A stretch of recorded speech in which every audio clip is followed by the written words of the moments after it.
Tai dabar, Ilona, aš noriu tavęs paklausti. Vat praėjo 1,5 valandos, mes pakalbėjom daug apie gyvenimo principus, apie tai, kas darosi tavo viduje.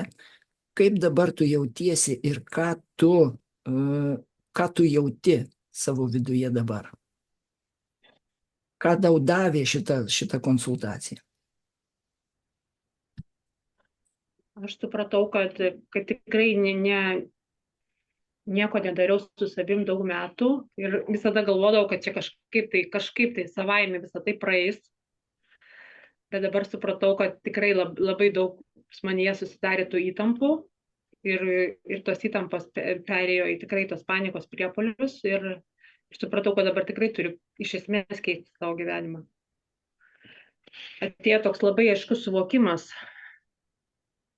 kad tikrai reikia kažką su savim daryti, kad negaliu taip numoti ranką ir skirti tam tikrai dėmesio, laiko, tų resursų.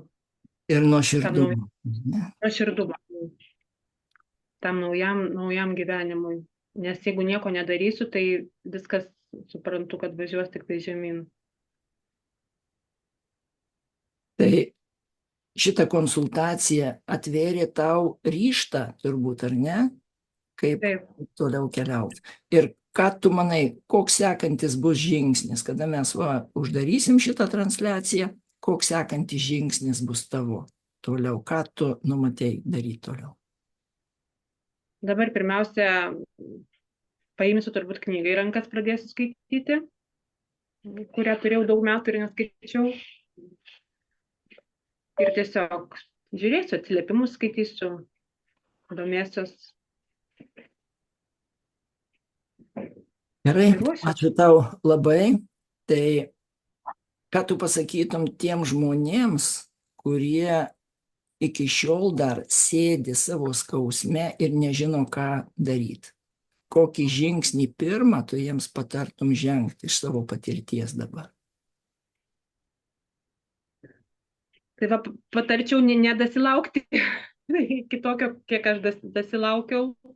Dėjau, kad nedaeiti visiškai kito dugno, kad jeigu jau žmogus jaučia, kad yra blogai, kad reikia kažką daryti su savim, kad reikia valytis. Tiesiog ir ieškoti kažkokių išeičių, ieškoti galimybių, žinių, kas gali padėti. Nes jeigu nieko nedarai, tai iš tikrųjų viskas ritasi dar labiau žemyn tik tai. Tai ačiū tau, Ilona, o iš savęs aš galiu pasakyti tik 3 žodžius. Laimingo gyvenimo raktas. Googlinkit, ieškokit, klauskit, domėkitės ir tikrai atrasit. Tai yra kelias.